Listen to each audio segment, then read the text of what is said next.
नमस्कार मंडळी, नमस्कार. आपल्या डिव्हाइन टच या युट्यूब चॅनलच्या आजच्या व्हिडिओत मी विनया कुलकर्णी आपलं सगळ्यांचं खूप मनापासून स्वागत करते. आजचा डिव्हाइन टच श्री विठुरायाच्या चरणी समर्पित असा. श्री क्षेत्र पंढरपूर इथं दरवर्षी अनेक प्रथा परंपरा संपन्न होतात आणि आपल्या या व्हिडिओच्या माध्यमातून आपण पंढरपूर इथल्या या काही प्रथा परंपरांची माहिती जाणून घेणार आहोत. तर आजचा डिव्हाइन टच औसेकर घराण्यातल्या या एका धार्मिक, आध्यात्मिक आणि सात्विक अशी परंपरा जी शेकडो वर्ष सुरू आहे.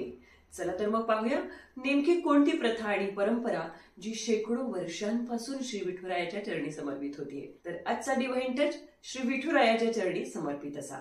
चला तर मग जाणून घेऊया आजच्या व्हिडिओतून. रामकृष्ण हरी मंडळी, रामकृष्ण हरी.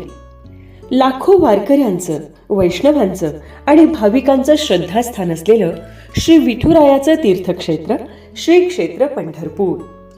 सावळा विठुराया एवढं जरी नाव घेतलं ना तरी कर कटेवर ठेवून भक्तांसाठी युगानयुगे 28 युगे उभी असलेली विठुरायाची सात्विक मूर्ती भाविकांना दिसतेच दिसते. याच विठुरायाच्या दरबारात अनेक संत महाराजांच्या शेकडो वर्षांच्या अनेक परंपरा आहेत. अशाच एका अनोख्या परंपरेची ओळख या व्हिडिओतून आपण करून घेणार आहोत. तर नेमकी कोणती बरं परंपरा, कोणते बरं महाराज? तर शके 1718 साली नांदेड जिल्ह्यातल्या देगलूर इथल्या गुरगुंडा महाराजांनी एक उत्तम, सात्विक, आध्यात्मिक अशी भक्ती परंपरा एका संस्थानाला दिली आणि ते संस्थान म्हणजे लातूर जिल्ह्यातल्या औसा येथील औसेकर महाराज संस्थान. गुरगुंडा महाराजांनी रामपूरच्या वनात तपश्चर्या करून श्री भगवंताला प्रसन्न करून घेतलं आणि भगवंतानं ज्या 14 विविध रूपात दर्शन दिलं त्या विविध रूपांचं प्रतीक म्हणून प्रसाद स्वरूप असं संसार चक्रातून मुक्त करणारं चक्री भजन. हे चक्री भजन औसेकर घराण्यात अश्विन शुद्ध पंचमी शके 1718 पासून सुरू झालं. आज औसा संस्थानचे अध्यक्ष आहेत विठ्ठल रुक्मिणी मंदिरे समिती पंढरपूरचे सहअध्यक्ष हरिभक्त परायण गहिनीनाथ महाराज औसेकर. मठाधिपती आहेत त्यांचे ज्येष्ठ बंधू हरिभक्त परायण गुरुबाबा महाराज औसेकर.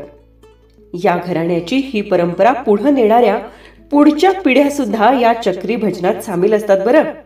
ते म्हणजे गहिनीनाथ महाराज औसेकर यांचे चिरंजीव श्रीरंग महाराज औसेकर आणि त्यांचे चिरंजीव छोटेसे गीतेश्वर महाराज औसेकर.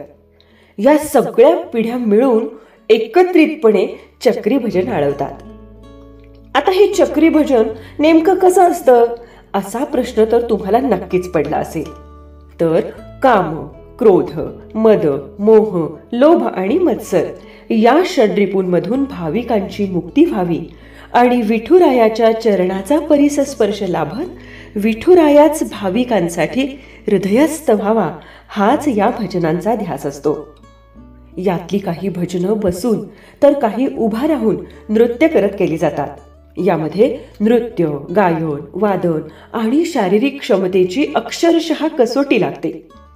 पायात मोठे घुंगरू, हातात चिपळ्या, डोक्यावर पगडी, डफाची थाप, अभंगांचे गायन आणि सोबतीला अंगावर काटा आणणारा, विठुरायाला आळवणारा टाळ मृदुंगांचा आणि भजनांचा स्वर.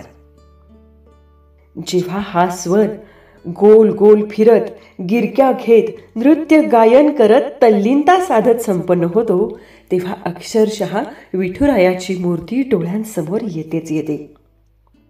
तर तुम्हाला आता प्रश्न पडला असेल की हे भजन कधी पाहायला मिळणार बरं?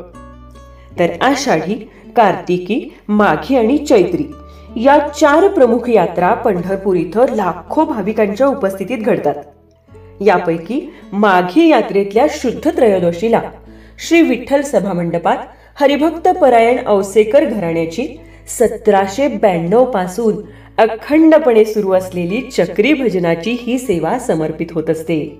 हजारो वारकरी, शासकीय अधिकारी आणि भाविकांच्या समक्ष पायातले घुंगरू, डफाची थाप, हातातील चिपळ्या, टाळ मृदुंगाची लय श्री विठुरायाच्या चरणी जेव्हा एकरूप होते ना तेव्हा देहाची अक्षरशः विधेयी अवस्था येते.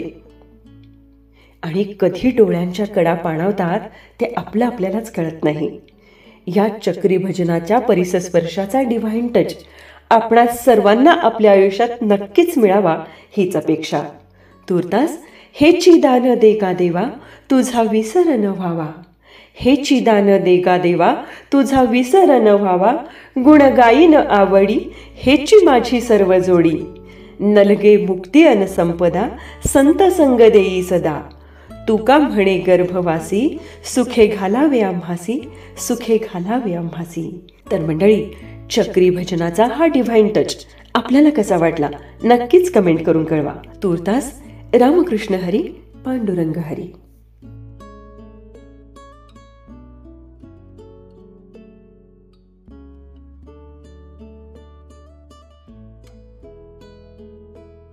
तर मंडळी, आजचा हा श्री विठ्ठल रुक्माईच्या चरणी समर्पित अशा चक्री भजनाचा डिव्हाइन टच आपल्याला कसा वाटला नक्कीच कमेंट करून कळवा. भेटूया अशाच एका इंटरेस्टिंग विषयाच्या पुढच्या व्हिडिओत. तोपर्यंत रामकृष्ण हरी, पांडुरंग हरी.